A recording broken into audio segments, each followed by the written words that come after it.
Tearing my ACL bought me my dream car at 21 years old. It bought me an M3 Competition G80, the exact spec that I wanted, the neon with the blue carbon bucket seats. I'm gonna show you a little more of the car. But first, let me tell you, how did tearing my ACL buy me a six-figure car, damn near six-figure car? Almost spent $100,000 on this car. How does me going to tearing my knee to achieving the dream car of my life? Now listen, I want you to understand everything I say in this video is from my perspective, and I know you can relate to. I'm just like a regular human. Everyone on the internet, when they talk about these cars, when they talk about C8s, G80s, when they talk about anything that they achieved, it sounds like a big facade and a crazy story, unachievable. But listen, if I did it, a first generation Egyptian at 21 years old buy his dream car, and I didn't get any help from my parents, if I can do it, you can too. Listen, back in high school, I was ambitious. I didn't know exactly what I wanted to do. I started so many different businesses.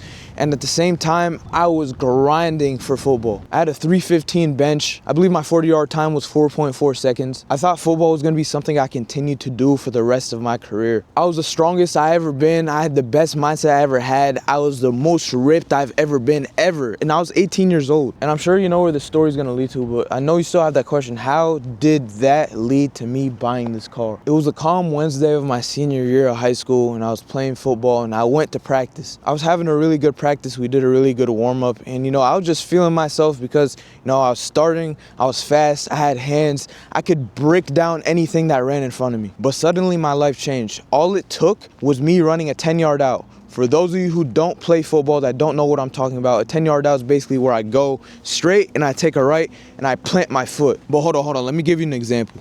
Listen, this is basically what I did, right? They say, ready, say, hut, boom. I heard a loud ass pop and I just fell and I couldn't really get up. When I got up, everyone surrounded me like, bro, I heard that pop from literally back there, and they were concerned. They're like, bro, that's your ACL. And I never tore my ACL before, so I don't really know exactly what they're talking about. And I later found out when I went to the doctor, I tore my ACL, my MCL, my meniscus. I literally just completely blew up my knee. But you still have that question, how the fuck did this buy me a G80 M3 Competition with carbon bucket seats, carbon roof, and the exact spec that I wanted? Football was my dream. Football is exactly what I wanted to do, but that shit humbled me. Going from being the fastest, the strongest I ever been, to losing a lot of weight, not being able to walk for 2 to 3 months because I got my first surgery, they fucked it up, and I had to get another surgery 2 months later. Tearing my ACL and being at home and not having anyone around me showed me that you are really in this world by yourself. There's no one coming to save you at all. I would have to get up, try to make my own food on crutches. I can't put weight on my foot because I tore my meniscus and it needs to heal. No one would really visit me. The football team, you're supposed to be a team, right? But at the end of the day, when you get hurt, you're by yourself. You're an individual. Fuck a team. That's you. And me being put on my ass, having the most time in the world to really rethink and reflect through my entire life, that was one of the lowest points in my life. And I'm not afraid to say it. I was depressed and I was sad and I was angry and I was everything and above. And I would always say, why God? Why did this happen to me?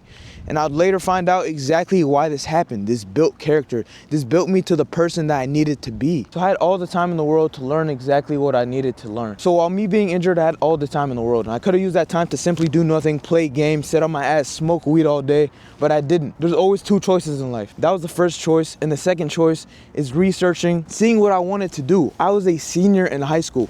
I had no idea what I wanted to do. I knew I was an entrepreneur. I have ADHD, so I can't focus on things that I don't have any interest in. So if you would have put me in the biology class or you put me in a chemistry class, I'll just look at the teacher, hear what they're saying, but I can't listen to them because I can't focus on something that I just genuinely don't care about. And I know a lot of people can relate about the same thing. That's one of the darkest, loneliest times in my life, where I was just trying to figure stuff out, where I really seen who my true friends are, who would visit me, who's not visiting me. At the end of the day, really no one gives a fuck about you. Everyone's living their own life. Throughout this journey, it taught me a lot of lessons, but you're still asking the question, how did tearing your ACL buy you this car?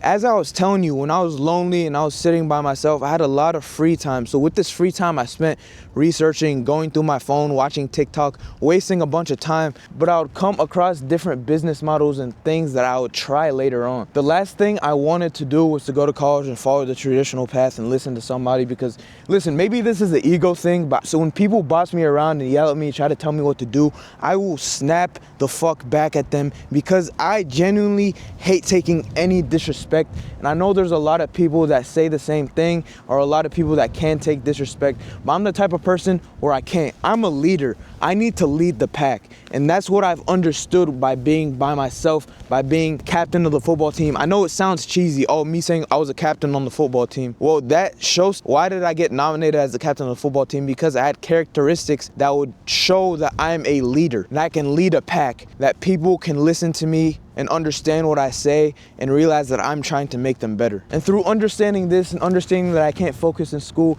and understanding who I am as a person and I can't take disrespect from a person or a boss above me, and a light bulb flickered. I'm an entrepreneur. I have to be an entrepreneur. I am an entrepreneur, and I'm going to make something work. There's no way I'm gonna be able to last through college. So as time went on, my ACL healed up. And after my ACL healed, I was able to walk, I was able to talk, I was able to lift, and I gained my weight back, and I got ripped again, and I was on my shit, and I built a good schedule. And throughout this journey, I tried a couple business models. Some worked slightly, some didn't work. But what did I do? I didn't let those failures stop me from succeeding. A big problem is most people will try something, they're gonna fail, and they're not gonna get back up, and they call themselves entrepreneurs. But the problem is you're never gonna be an entrepreneur because you're afraid of failure.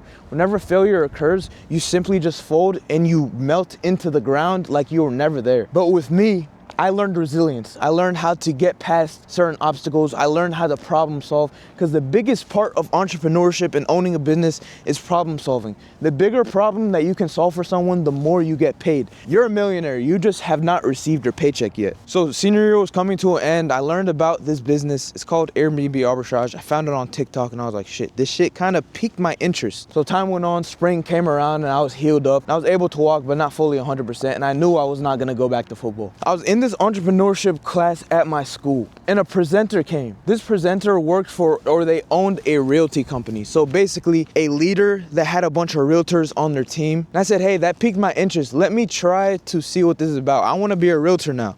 So I hit them up, I go to their office, I learned a lot about real estate, I go through some of the classes that you need to be a realtor, and I go to do a final interview with this woman, and she owned the place. She basically is a team lead. And she said, John, what are your goals? What do you want out of becoming a realtor? I told her I'm an entrepreneur. I want to start investing into properties. I want to make passive income. And I basically want to build a business that makes money for me without me having to work so much. And she was telling me that's not what she was looking for. I was like, what do you mean? Aren't you looking for entrepreneurs to join? Aren't you looking for realtors to join your team? But she was telling me I was focused on the wrong things. I need to be focused on actually being a realtor, actively working every day, actively finding leads. And I was like, that's fine. Why can't I build myself up as a realtor and then be an investor? Well, she basically told me that's not what she was looking for on her team. And I was like, damn. So after her, that kind of put a spark in me and made me really think. I'm like, this is actually what I want to do. Do I want to be in real estate? Is this shit even gonna work for me? Remember that word I told you about? It's called resilience. I kept going and I kept failing.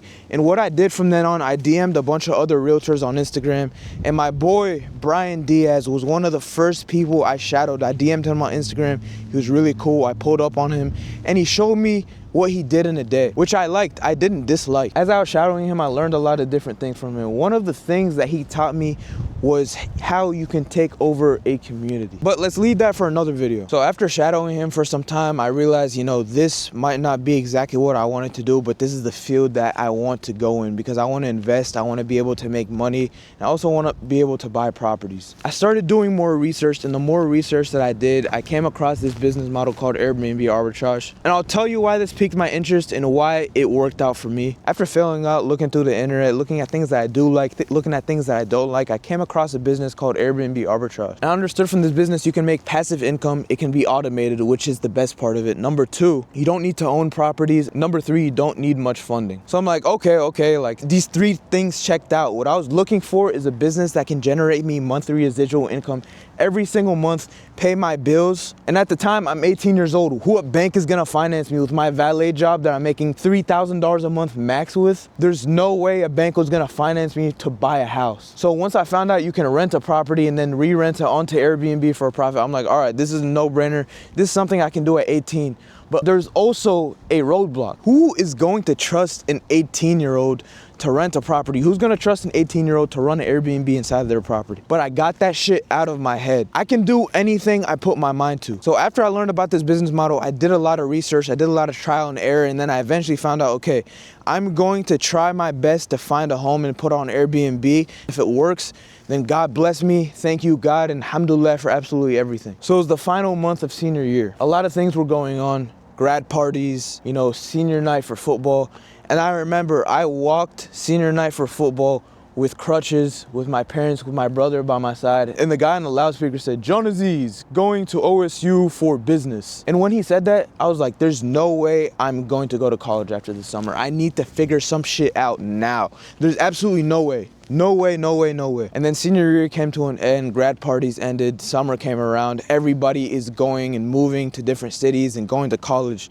And then there's me living in my dad's basement. And I appreciate my dad for everything he's done for me, allowing me to stay in his basement rent free. While I was in this basement, I was working my valet job. And then I started doing a bunch of cold calls for apartments that I wanted to rent and put on Airbnb. And as summer went on, summer came to an end. What did I do? I enrolled into community college, just like everybody else. 3 weeks before I started community college, I landed my first Airbnb deal. I got a 3-bedroom, 2-bathroom condo. I furnished the property. I got a photographer, took a whole bunch of pictures of the property, and I listed it onto Airbnb, got my pricing right, and then boom, bookings started coming in. The first month, I believe it made $4,000 or $5,000 in revenue, not profit. I believe profit was around $2,000, and $2,000 was literally enough to replace the entire income of the job I was working. But listen, I was still working. And then fast forward 2 to 3 weeks, college starts. And then I go to college for a week, and then second week comes around, I'm like, there's no way, like, I can't do college right now. I need to full focus on this business. This is something that's working right now.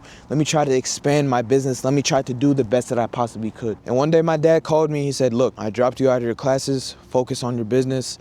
We'll revisit this in a year. If this shit doesn't work, you're gonna go back to school, and this is what you need to do.